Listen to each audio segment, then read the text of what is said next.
Welcome to Show on the Go. It's your boy Ross Go Squeeze Off with Needy Savage. And your boy Rich B. All right, today we're doing a show on idiosyncrasies. That word is courtesy of Needy Savage. Yeah, because we don't know how to spell it or the definition. It's like, that's your vocabulary word for the day, everyone. Well, Rich, you started off. You got to probably start off with a definition of idiosyncrasy just to make sure everybody knows what page we're on. but I don't know it, man. She know it. I know what the show about. It's the same. Is that it? I don't. Yeah. All right. What's the definition, Needy? Oh, now I gotta look it up. Not like I Just memorized these things. It says a mode of behavior or way of thought peculiar to an individual. That idiosyncrasies that annoy you is really what our show is about, or irritate you. Things that people do that's just them, but it irritates you. You have your way of doing things. Right. So layman, shit you don't like. Right. About other people. Right. Right. Shit you don't like about other people. All right. I could start it off. I have well, it's always been something for me, but I've noticed it a lot more lately. I think the older I'm getting, the more it ticks me a little quicker than what it used to. So I hate when I'm in the bathroom and the bathroom's crowded and people come in and you're using the bathroom, you're using a urinal, and they just stand behind you waiting for you to finish. Very, very uncomfortable for me. It's one thing to just be sitting there in a crowded bathroom and you know you have people waiting. Okay, I get that. But you don't have to stand directly in back of me on the wall waiting for me to finish. Very, very uncomfortable. I really hate that. I feel you on that. I hop in there next. Now, granted, because of social distancing, it's somewhat solved this problem for me. But my biggest issue has always been not giving me my normal 3 feet. When I'm in a market, I hate when someone stands directly behind me. And even with social distancing, it is still happening from time to time. I just had a lady at a register the other day. The lady cashier had to tell the person behind me, "Sir, give him his 6 feet." Because people just can't help themselves. They want to put something on the conveyor belt. They will get right up next to you. And to me, that's just unacceptable. If I take a step back and I bump into you, that should never happen. It should automatically be 3 feet. And now with social distancing, it should automatically be 6 feet. That's my number one pet peeve. Yeah, that violation of personal space, like at the ATM machine, and even just walking down the street. If I can feel you walking close behind me, like when I work downtown and I feel that, I'm like turning around. Like, first of all, I'm from Baltimore. You don't be walking up on me. Like I'm about to karate chop you in your throat in a minute. Like, I need my personal space. Like, yeah, people. I don't understand that. I don't understand why everyone doesn't need personal space. Right? Isn't that a good question? And she says that as the boys in the hood are playing in the background.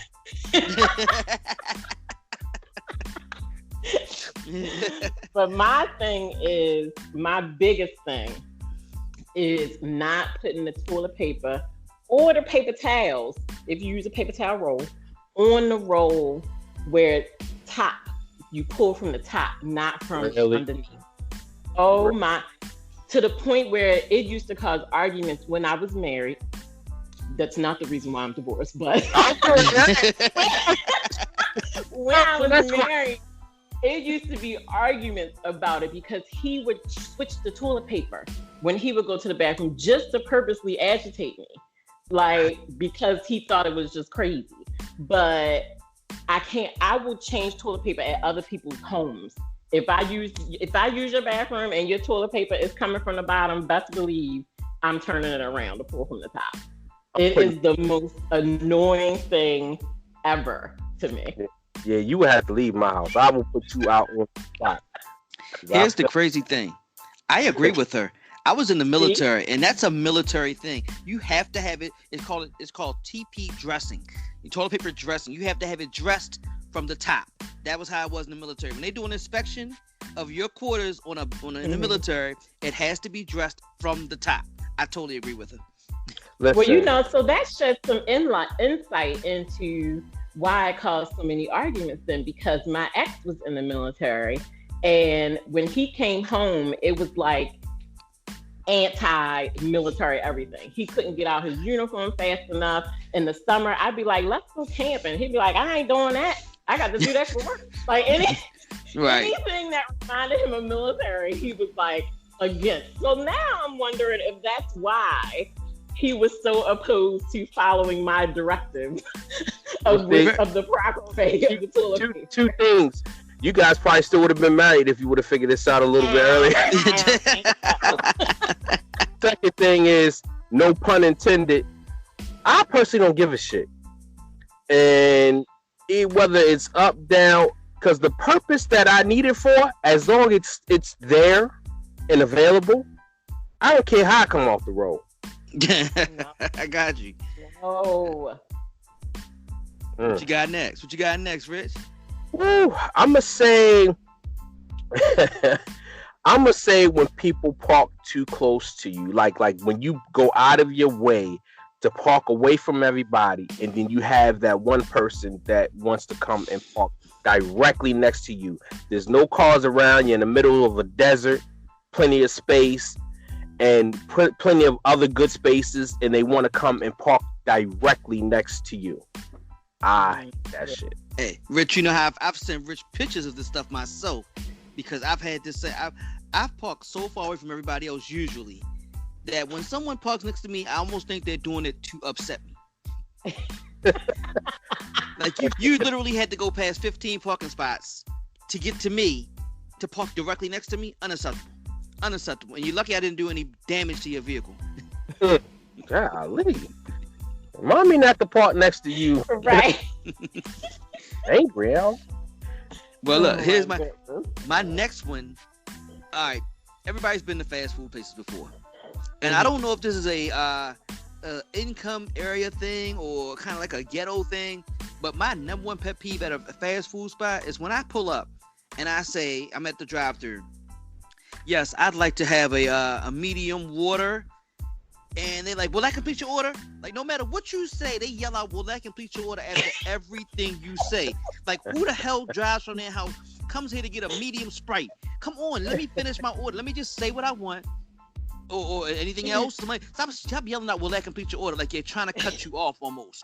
I like to have a medium fry. They pressing the wrap it up B button. Wrap it up. Exactly. Wrap that shit up. Line moving. But listen, some things are just common sense. If I just pull up, and can I have a small fry? Will that complete your order? Do you think I just came here to get a small fry? I'm not even gonna lie, that's a good one. I never paid attention to it, but now I'm gonna look out for it just so it can irritate me so I can talk about it. Yeah. But I do think that's the thing that I noticed mostly in fast food restaurants that I never paid attention to until one of my girlfriends called it out one summer we were hanging out. When you're finished your order and you say thank you and they say you welcome instead of you're welcome. Right. Welcome. I'm like, you welcome? That just turned into them getting smart with you. Yeah, you welcome. Right, welcome. Yeah, that is something they do. Say all the letters. I need you to say all the letters in that word, please. Right. What you got there, Miss Savage? I feel like it's so many things. No, one of the other things that irritates me, and it probably shouldn't, but it does, is when people breathe like not when people breathe. When people breathe loud when they're eating. Like if you eating. And I know it probably sounds weird, but it does. Oh my God, it makes my skin crawl. When you're eating and you're near me and you're breathing really loudly while you're eating, like I don't understand. Why? Blow your nose, slow down, Do something about that. Why are you sounding like a? I don't even know. But it's so yeah. now I know if I ever have an allergy flare up, I'm not eating around you. Don't eat around me. Because if I can hear you breathing while you're eating, it's a problem. Like, it sounds so disgusting. It makes my skin crawl. Somebody on here is a Leo. You was cute until you was breathing while you were eating. Now you're crossed off my list. Because I'm a fellow Leo, and I know how Leos think. We like you, but don't like you, but like you, but don't like you. You It's almost easy. had an N, but your eyelashes were too short. You know what I mean? You blink too much. I can't. Leos. That's messed up. So you can't. She don't like the people that be sitting up there eating a burger like. No, oh my God. Oh God. That would creep me out so bad. I had a guidance counselor in high school who it never failed. She was always eating when I came to her office, and she would sit there and talk to me and be eating and breathing so loud while she was eating. That's probably what made it irritate me. Her. I won't even say her name, but she is who did it to me. And now it is just, it's a thing. Oh my gosh. Wow. All right, Mr. Richie Blackman, so it's your turn. What you got? I'm gonna tell you, one of the things that really ticked me off is, well, people with the need to want to talk to you in the elevator. I hate. Just let me get to my floor. I didn't say anything to you. You don't have to say nothing to me. We could just get to where we going and be gone. I don't need to meet you. I'm not interested in no new friends.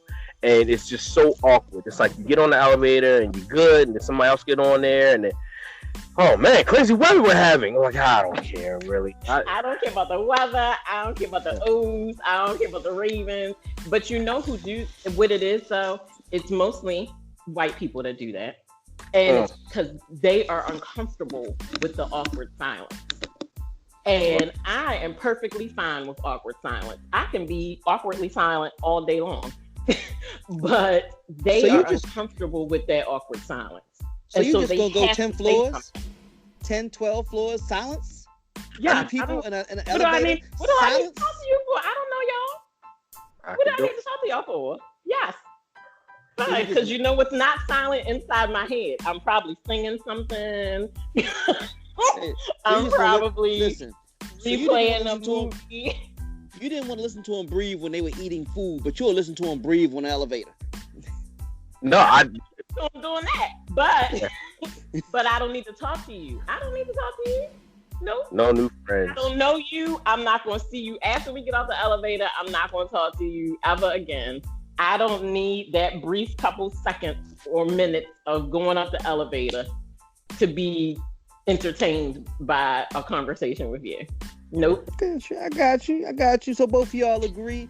I'm black. I'm kind of one of those people that talk to strangers. Because you're a talker. Yes. Yeah. I talk to strangers. I've met great people. I went out on dates with people I've met on elevators. It's not even a lie.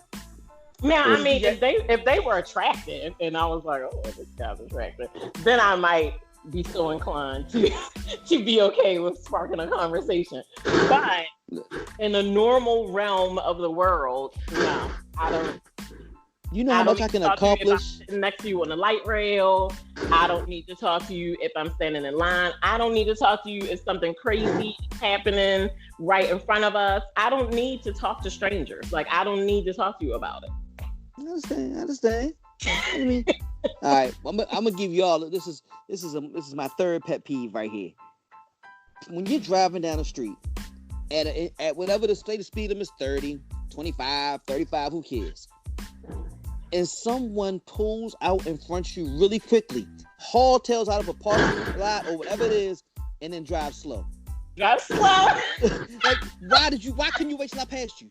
Why did you have to do that? Why did you want to ruin my day like that? Exactly. Those people deserve the thing. They deserve something. They deserve the thing. They deserve to be hit in And the they back, do it all honestly. the time. They do it all the time. Like They the will- people that drive right next to you on the beltway. Like right next to you. So you can't get over. Right. They can't see anything. And they just chilling. Like not looking at you, face forward. And I'm staring them down the whole time. Like, if you don't move. Look, let me add to it. You ever ride down the street and you see somebody like they about to pull out a street or driveway or whatever, and they make eye contact with you first and they still take it? That's the worst one. That's the absolute worst. You just said F me. I should be allowed to ram you in the back of your vehicle. Yep. Listen, I drove in New York City for about 3 years straight. And I have to give it to New Yorkers. They will cut you off. They will not give you eye contact at all. They will cut you off, side swipe you, and whatever, and keep it moving and will not look at you not once. Look. I admire that. Listen, they will hit you and not even stop. They just keep it driving. Keep it moving. Yeah. New York drivers are a whole different beast. They are in a world of their own. I haven't seen anything worse until I went to Dubai 2 years ago. And they drive, I think, just a little bit crazier than New York drivers. I think a lot of the foreign countries do. I think a lot of the islands, Trinidad And Jamaica, right? That's what I was just going to say. Listen, And Jamaica. Aruba, Guadalupe, Barbados, all those islands, they drive ridiculously terrible. Yep.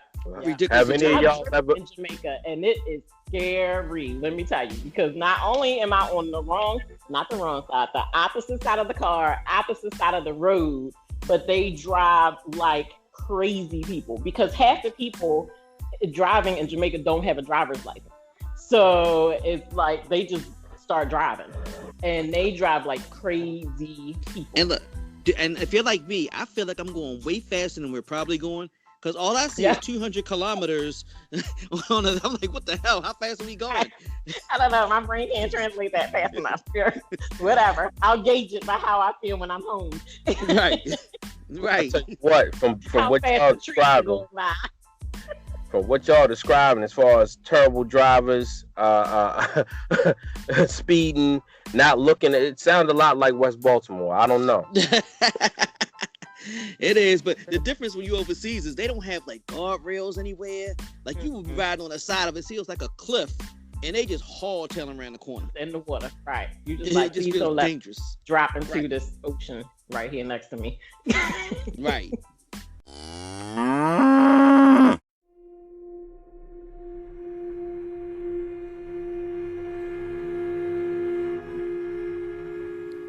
Have you ever thought about starting your own podcast? When we were trying to get this podcast off the ground, we had a lot of questions. How do we record an episode? How do we get our show on all the apps that people will listen to? How do we make money off of our podcast? The answer to every one of these questions is really simple. Anchor. Anchor is a one-stop shop for recording, hosting, and distributing our podcast. Best of all, it's 100% free and ridiculously easy to use. And now Anchor can match you with some great sponsors who want to advertise on your podcast. That means you can get paid to podcast right away. In fact, that's what I'm doing right now by reading you this ad. Anchor, we started almost about a year ago, and it's been a godsend. Like I said, it's a one-stop shop for everything. You don't have to have any experience, and it takes you where you want to be. So if you've always wanted to start your own podcast and make money by doing it, go to anchor.fm/start. That's anchor.fm/start. And join me and the diverse community of podcasters already using Anchor. That's anchor.fm/start. I can't wait to hear your podcast.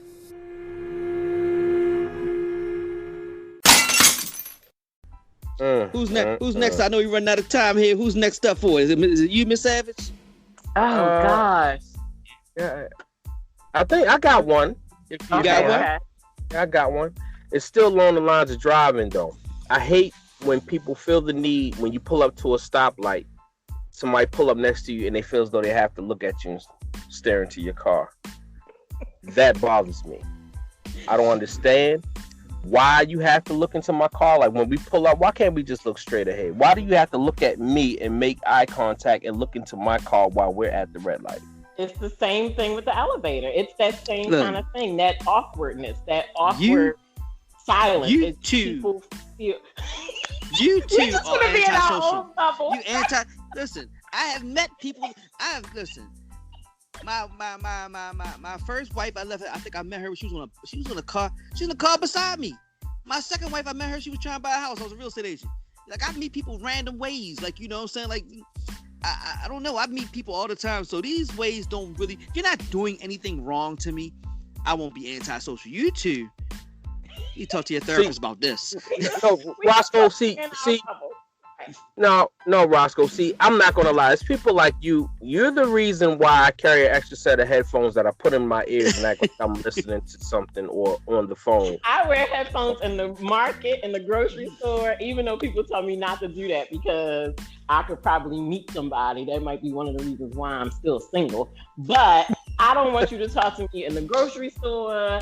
I don't need to talk to people. I don't think I'm antisocial because I love talking to my friends. I love talking to people that I know.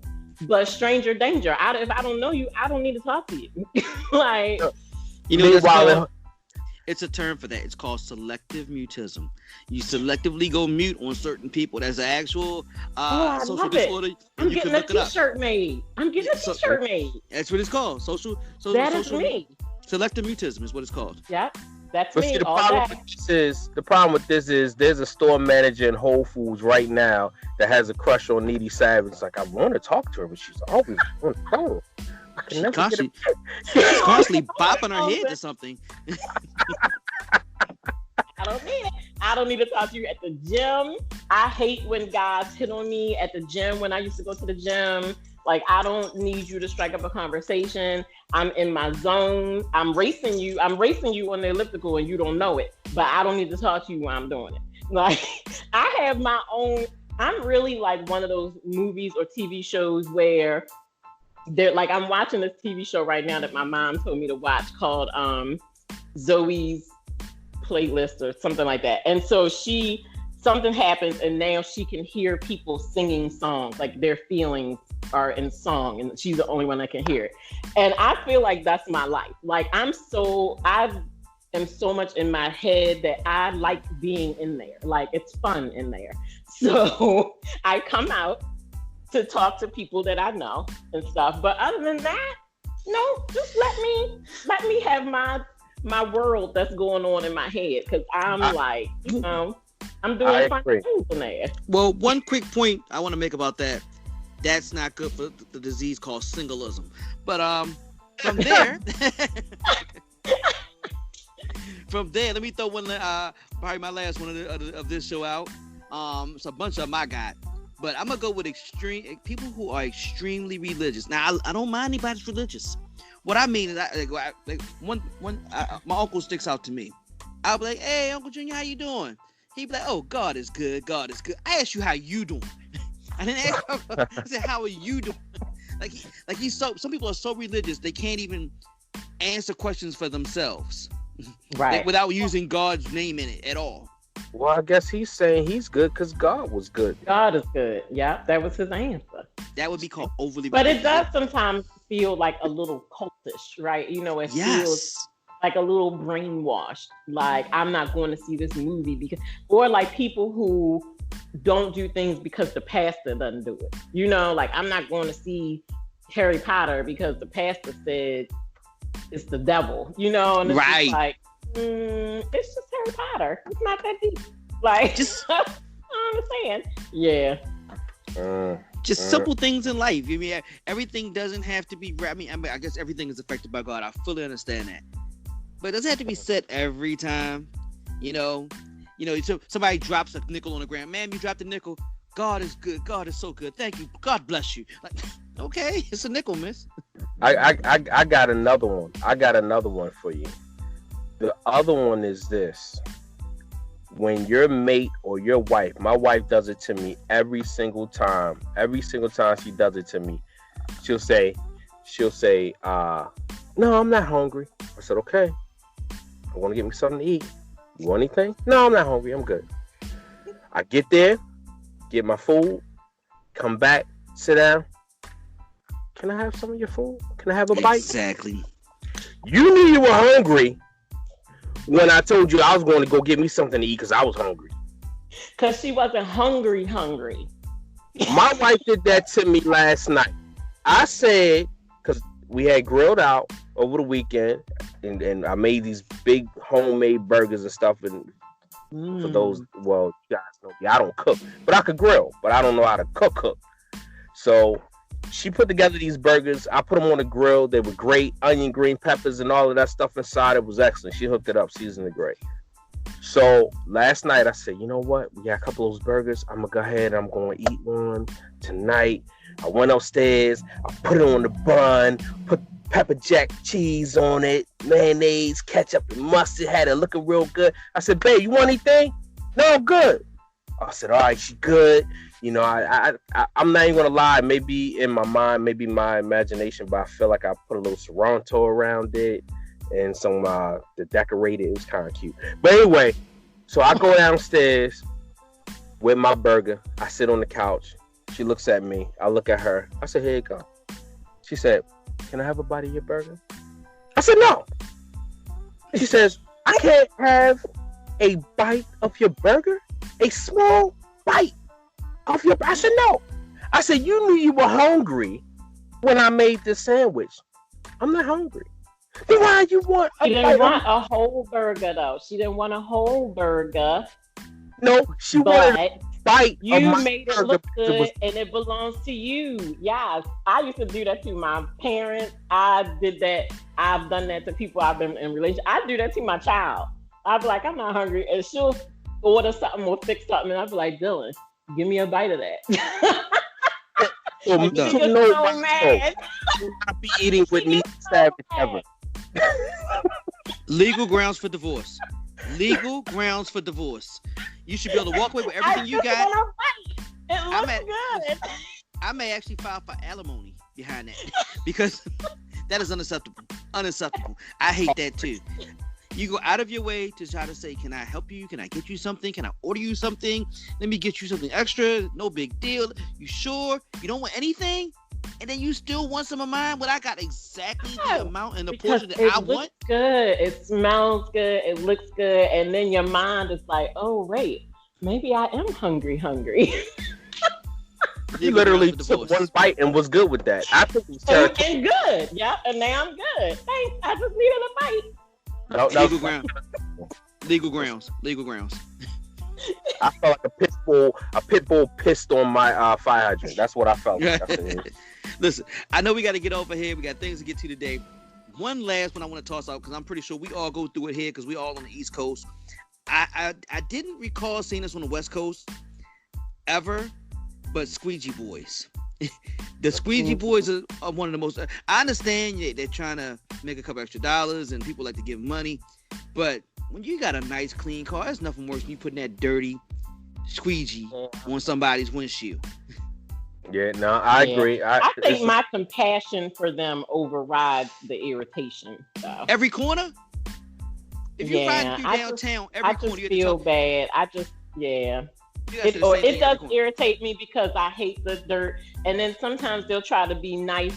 And they don't do it so much now in my truck, but when I had a smaller car, they did it. They would draw a heart in the water, I guess because I'm a girl, for me. And that would irritate me because now I got that heart stain on my window forever till I wash my car again. But it's the squeegee boys, and they're so sweet. And so I just... They have never touched my car. They have never, ever touched my car, ever. And if they ever touch my car, we may have a fight. Here's the problem. I keep my car clean most days. I get my car washed almost every day. And no matter how many cars I've had, I usually got them really clean. And I don't want you touching my car. And then on top of that, I don't like it. I need them to outlaw it because I think it's a safety issue to have small children. A lot of them, some of them are older, but teenage kids in the road on busy downtown streets. And different cities doing this. That's unacceptable. They need to stop this. It's unsafe. I don't like them cutting through. You got to watch out for them when they washing somebody else's car because they may finish and the light may turn green. They may try to run between your car and the light really quickly to get to the back to that side. Unacceptable. Unacceptable. But I would rather them be doing that than doing other more dangerous. Sell frozen cups. Honestly. Look, I get all of that. Not I get all 1975. Nobody's frozen cups. They need to do something else. I went bankrupt last year. I had to file Chapter 11 because of the Squeezy Boys. Because I just kept giving money every corner. And listen, I work in own business in the city. So I went broke last year. I had to file Chapter 11 behind that. Because I just couldn't pay them off quick enough to keep them off my car. It's crazy. I've got my car washed, my windshield washed by them. I've never given them money. Now, I've been in a car with people who roll with me, female, who have given them money, but I'm kind of the thought process. If you don't give any money, they'll do something else. And I don't mind contributing or helping kids any kind of way. I have kids. I've always done that. But I just don't like them in the street, man. I think it's dangerous. It is dangerous. It is dangerous. I think I started a war not too long ago with some Squeezy Boys because I had got to one corner and I ain't giving them no money, and I got to another corner. It was like, hit me up again. It was like one light, like one block up the street. I was like, nah, I just gave all my chains to the dudes on the last corner over there. They was like, what? It's dudes down there?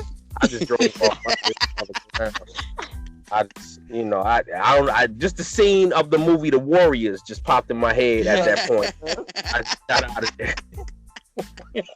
Oh man, that was funny. But hey, I hope they do something about them one day because it's just unsafe. I actually got a video on our private page. For anybody want to go to our private page, when you click on our link, it takes you to all of our contacts. And on our private Facebook page, it's a video of some Squeegee Boys that got in a fight. It's like 5 of them fighting 2 big dudes. It happens because you tell them not to touch your car. They touch your car anyway. You may get into an altercation. I just think it's dangerous. I want them to make money however they can, but hopefully something legitimate, and hopefully these different cities will find things for them to do besides standing on the corners and busy traffic trying to wash Miss Needy Savage's. She probably be giving them big money. That's why they making $30 an hour. I give my little smile. That's so cute. Why they don't go away? See that? Exactly. Because she trying to get hearts drawn on her car. Exactly. Oh, y'all all right? Hey, get this to them over there too. Yeah. Right. Y'all hungry? I'm gonna run to McDonald's for y'all real quick. I'm gonna make a food run for y'all. Bottled waters in the car for them. Exactly. And they use the rest of the money on weed. Right.